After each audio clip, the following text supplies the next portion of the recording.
Time travel या एक समय से दूसरे समय में सफ़र करना। यह एक ऐसा विषय है जिस पर वैज्ञानिकों के खूब सारे मतभेद हैं। हालांकि टाइम, ग्रेविटी और स्पेस पर काम करने वाले दो सबसे महत्वपूर्ण वैज्ञानिक एल्बर्ट आइंस्टाइन और स्टीफन हॉकिंग ने कभी इसको नहीं नकारा। आइंस्टाइन की जनरल रिलेटिविटी थ्योरी और स्पेशल रिलेटिविटी थ्योरी इसे कई मामलों में संभव मानती है। और ऐसे ही 5 घटनाएं आज मैं आपको बताऊंगा जिससे आपको ये भरोसा हो जाएगा कि टाइम ट्रैवल सच में संभव है। साल 1995 में उस वक्त के मशहूर बॉक्सर माइक टायसन और पीटर मैकनीली के बीच एक मैच खेला गया।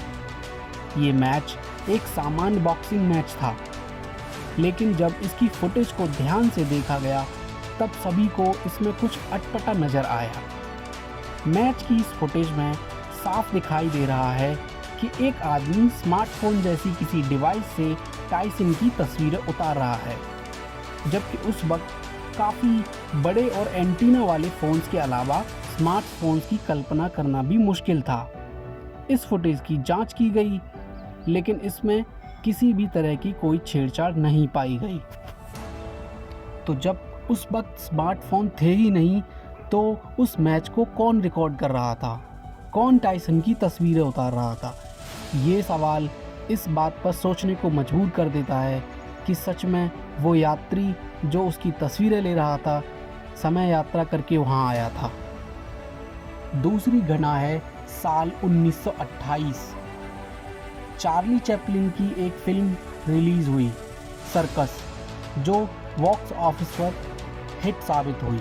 काफ़ी सालों बाद जब कोई फ़ैन इसे देख रहा था तब उसने इस फिल्म के एक दृश्य में एक औरत को मोबाइल फ़ोन जैसी डिवाइस पर बात करते हुए देखा। बाद में फिल्म के इस दृश्य को कई तरह से जांचा परखा गया और ये फुटेज क्लीन पाई गई। टाइम ट्रैवल के पक्ष में रहे लोगों ने इसे आने वाले समय से भेजे गए किसी संदेश की तरह माना। हालांकि कई लोग इस बात को मानते हैं, पर इसका कोई पुख्ता सबूत नहीं है। तीसरी घटना है 1941 की। ब्रिटिश कोलंबिया के साउथ रॉक ब्रिज के उद्घाटन के दौरान ली गई एक तस्वीर। इस तस्वीर में एक युवा पुरुष दिखाई दे रहा है जिसके कपड़े एकदम अलग हैं। आसपास खड़े लोगों के साथ उसका कोई मैच नहीं है। यह काफ़ी अलग दिख रहा है। उसने ग्राफिक टी शर्ट और काले रंग के सनग्लासेस पहने हैं। साथ ही उसके पास आधुनिक DSLR कैमरे जैसी चीज़ भी है। बता दें कि इन तीनों ही चीज़ों का आविष्कार तब तक नहीं हुआ था। इस तस्वीर की जांच की गई और इसके साथ कोई छेड़छाड़ नहीं पाई गई। तो आप खुद ही सोचिए कि इस तस्वीर में जो इंसान है वो कहाँ से आया, उसके पास जो चीज़ें हैं वो कहाँ से आईं। क्या ये सवाल नहीं उठाता कि एक समय यात्री था? चौथी घटना है 2013 में न्यूयॉर्क की एक वॉल स्ट्रीट में एक ही नाम के आदमी की चर्चा गर्म थी। ये नाम था एंड्रयू कार्लसन, जिसने $800 की रकम से शुरुआत के 2 हफ्तों की ट्रेडिंग में ही करीब 24 अरब रुपए की कमाई कर डाली। शिकायत के बाद पुलिस ने कार्लसन को इनसाइड ट्रेडिंग के आरोप में गिरफ्तार कर लिया।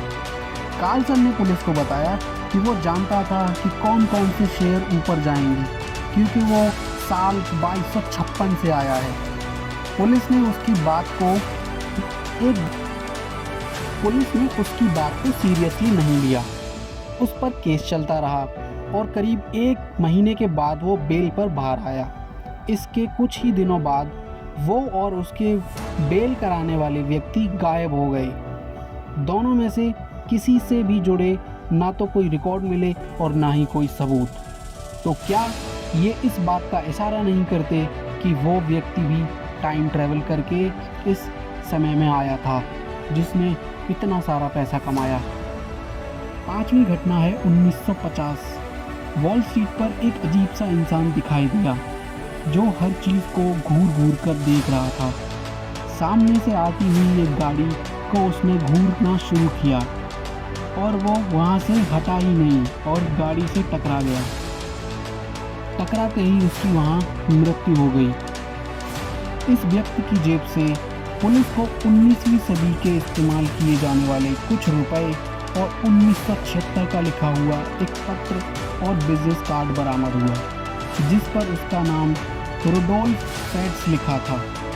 पुलिस रिकॉर्ड खंगालने और इस नाम का आदमी ढूंढने पर पता चला कि वह साल 1976 में इस नाम का एक शख्स रहस्यमय परिस्थितियों में अपने घर से गायब हो गया था।